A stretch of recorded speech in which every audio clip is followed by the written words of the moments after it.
Listeners, kembali lagi dengan kita di SG Production. Apa kabar nih kalian semua? Nah, kali ini kakak mau kasih kalian info tentang apa sih bedanya antara virus dan bakteri. Sekarang ini lagi booming kan yang namanya COVID-19. Nah, kalian sebenarnya tahu nggak sih COVID-19 itu sebenarnya apa? Dia itu makhluk hidup seperti apa? Kenapa dia bisa menginfeksi banyak orang sampai melumpuhkan banyak sektor ekonomi, sektor politik, bahkan kehidupan kita yang lainnya. Sampai anak sekolah pun juga diliburkan gara-gara ada COVID-19 ini. Nah, di sini kakak mau bahas sebenarnya COVID-19 itu apa sih?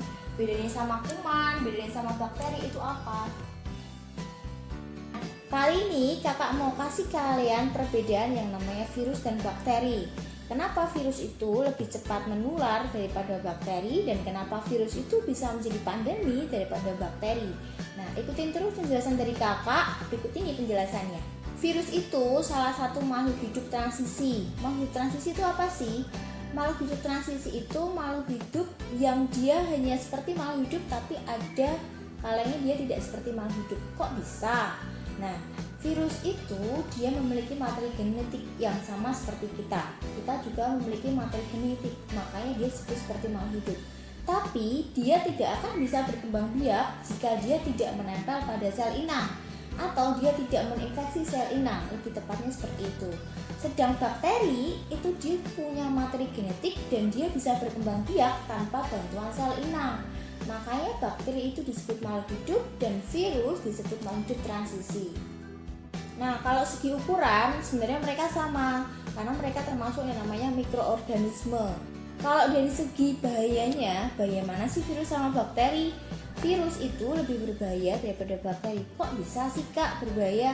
Karena virus itu dia berkembang biak dengan cara mengambil alih sel inangnya atau bisa kita sebut dengan menghack yang namanya sel inang untuk memproduksi kembali virus.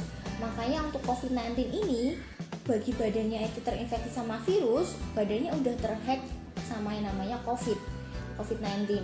Nah, dari situlah, dari badannya itulah akan disemburkan atau akan dikeluarkan lagi virus-virus 19 yang baru. Makanya kita tidak boleh namanya bersentuhan dengan orang-orang penderita COVID-19. Sedangkan kalau bakteri itu tidak bisa menghack sel inang, dia hanya bisa berkembang biak dan menghasilkan sel-sel baru atau menghasilkan zat-zat baru yang kemudian mengganggu metabolisme dari sel inang, sehingga sel inang itu tidak bisa bekerja semaksimal mungkin dan akhirnya sakit. Perlu kalian ketahui, sebenarnya dalam tubuh kita itu juga ada yang namanya bakteri. Di bagian usus besar kita itu ada bakteri namanya Escherichia coli. Itu bakteri baik. Kenapa disebut bakteri baik? Karena bakteri itulah yang membantu proses pembusukan sisa-sisa makanan kita yang kita makan setiap harinya. Jadi dia bukan termasuk bakteri jahat yang biasa menginfeksi orang-orang dan menyebabkan penyakit. Nah, bakteri itu jumlahnya dalam tubuh kita lebih dari 3 triliun. Jadi bayangkan di dalam tubuh kita aja juga terdapat bakteri. Tapi bakteri baik, jadi itu tidak akan merugikan kalian. Sebaliknya, bakteri yang ada di luar tubuh kita bisa jadi itu adalah bakteri jahat. Contohnya bakteri tuberkulosis. Nah, bakteri itu bisa menginfeksi kita atau menular ke kita, kemudian menyebabkan yang namanya tersumbatnya saluran pernafasan karena ada lendir di dalam paru-paru hasil dari metabolisme bakteri tuberkulosis tersebut. Dari sini, maka kita harus sering dan kita harus rajin yang namanya menjaga kesehatan karena kita tidak tahu virus apa dan bakteri apa yang ada di lingkungan kita.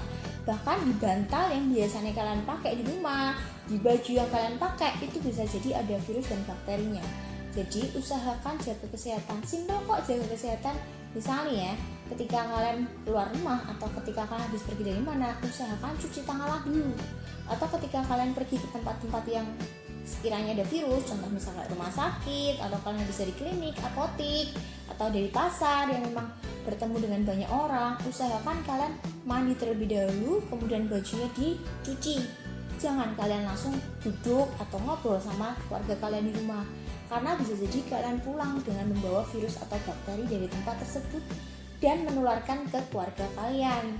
Itu contoh yang pertama. Contoh yang kedua, kalian bisa dengan melakukan cuci tangan. Nah, bakteri virus itu bisa menular melalui makanan yang kita makan setiap hari. Jadi usahakan sebelum kalian makan, cucilah tangan kalian terlebih dahulu dengan sabun, oke? Dan dengan air mengalir, sehingga bakteri dan virus itu bisa mati dan terbuang oleh saluran air. Jadi kalian bisa makan dengan tenang dan tidak terinfeksi virus dan bakteri. Yang ketiga yaitu social distancing. Nah, sekarang itu kan lagi musimnya namanya COVID-19 kan. Nah, dari COVID ini kalian harus belajar yang namanya social distancing atau berjaga jarak satu dengan yang lainnya. Usahakan kalian tetap di rumah dan tidak kemana-mana jika kalian tidak punya kepentingan di luar rumah, apalagi kalian menuju kerumunan.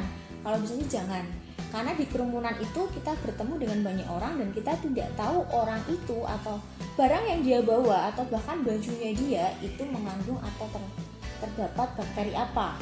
Jadi kita nggak tahu, makanya kita jaga diri. Oke? Nah, itu tadi yang namanya penjelasan dari kakak tentang perbedaan virus dan bakteri. Semoga penjelasan tadi bisa memberi manfaat buat kalian supaya kalian bisa lebih menjaga diri kalian, terutama kesehatan kalian demi kalian dan keluarga kalian di rumah. Oke? Jangan lupa like, komen, dan subscribe. Terus kemudian share video ini ke teman-teman kalian supaya video ini bermanfaat gak cuma buat kalian. Oke, bye-bye.